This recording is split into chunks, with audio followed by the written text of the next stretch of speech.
Mike Tyson just shook the internet saying a Jake Paul vs. Francis Ngannou fight might make zero sense, but it would be absolutely massive. Tyson said people wouldn't watch for logic. They'd watch for chaos. The mix of Jake's fame and Francis's power would create one of the wildest, most watched fights ever, a collision between ego, muscle, and madness. You're such a big MMA fan. You know, I've been to UFC fights and I see you sitting octagon side. I can't help but wonder if you had gotten into MMA as a young man, as a teenager, instead of boxing, how do you think your career would have went, Mike? Hey, I had no idea, but I'm really enthused about the MMA, you know, because not thinking, I had no idea that Raphael, who's from a background of MMA, would know so much about boxing. I had no idea. You know, only thing I know about great boxing is the great Ed Joffa, who was a legendary boxer who happened to be Brazilian, but never knowing, yet not being conscious that he didn't know that much about boxing. Do you think you could have learned all the wrestling moves and the takedown defense and could have been a champion in something like the UFC? I could have done all that stuff. I could have done all that stuff, but once someone stepped on my foot, I would have tapped out. My feet are my weak. Francis Ngannou didn't hold back, calling the offer to fight Jake Paul a total insult. He said Jake hasn't earned that kind of fight and that it's straight up disrespectful to compare a YouTuber to a world-class fighter. Ngannou said this isn't entertainment for him, it's legacy. And Jake, he said, doesn't belong in the same ring. About you to fight Jake to replace Javante, I'm like, who's Jake? You know, like, I was so confused, you know, like, I wasn't expecting that at all. And he said, yeah, Jake Paul, you know, he's fighting. And I'm like, no, bro, come on. Don't disrespect me like that. And then they even say like, even come out after and say, and what if the number are good? He sent out some number. I'm like, it's not about the number. If it was about the number, we could have started talk. I would have tell you, I'm not just interested. It make no sense for me. It's not my what I. And Chael Sonnen jumped in, laughing but curious. He said if Jake really steps in against Ngannou, fans are about to find out what danger truly means. Sonnen reminded everyone that Tyson Fury, a 270-pound heavyweight king, got dropped by one clean shot from Francis. If Fury barely survived that, he said, Jake Paul might not survive even one punch. Sonnen called Jake brave, but maybe too brave for his own good. Tells this story that Nikista's offering him the fight, but he's just not hearing it that way. Like, all right, you said you need help, and you called me, and I'm happy to help you, but you know what is it that I can do? So when Francis finally realizes it, he not only says no, he says he was offended. He said, Jake, you want me to bite Jake? Jake who? I said, Jake Paul. He said, that makes no sense. That's the last thing I would want to do right now. It's the last thing that I'm looking for. And, all right. Now, that is a good and comical story. And I think that Jake Paul deserves a lot of credit for that. I would have really liked if that match would have gotten booked. I mean, I think that would just solve so many problems from a storyline perspective. And there's this story going on out there that it has to do with courage.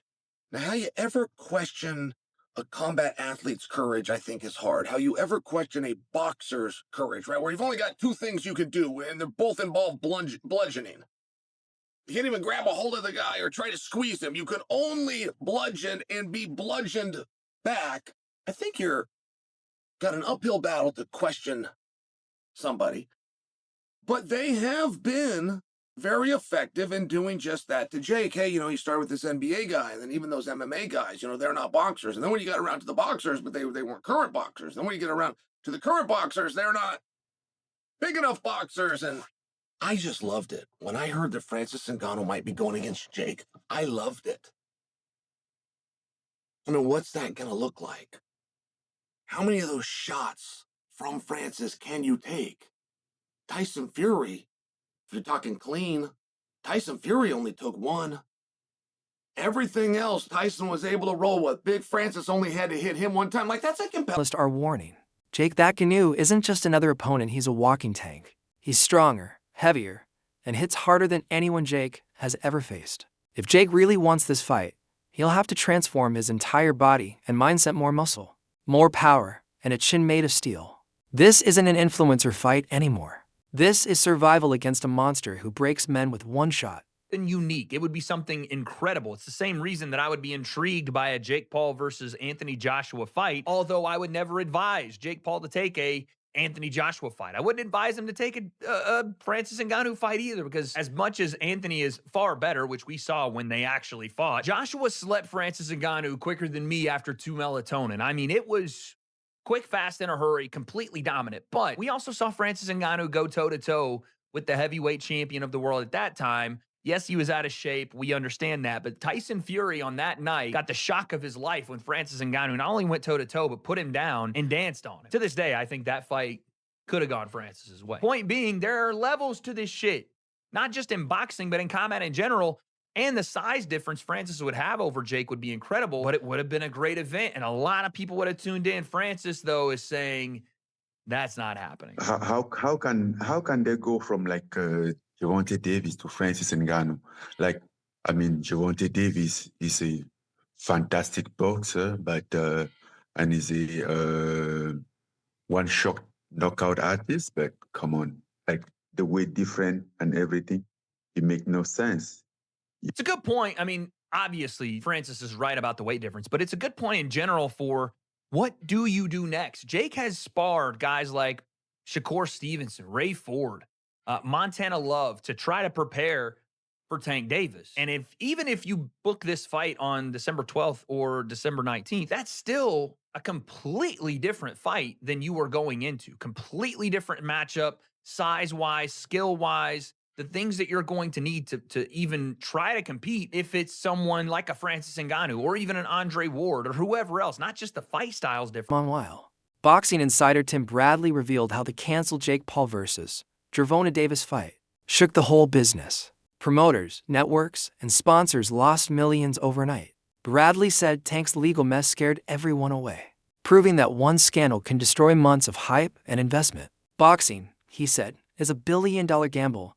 And when one fighter falls, everyone loses. Let's get on Tank real quick. You gotta be the dumbest dude, in the history of boxing, bro. $40 million, dog, down the drain. You gotta be the dumbest dude I've ever seen in the history of boxing, bro. Seriously. I'm like, $40 million, bro. Wealth. Literally wealth, bro. Going down the drain. I don't understand it. I can't make I don't understand it. But I'll tell you this.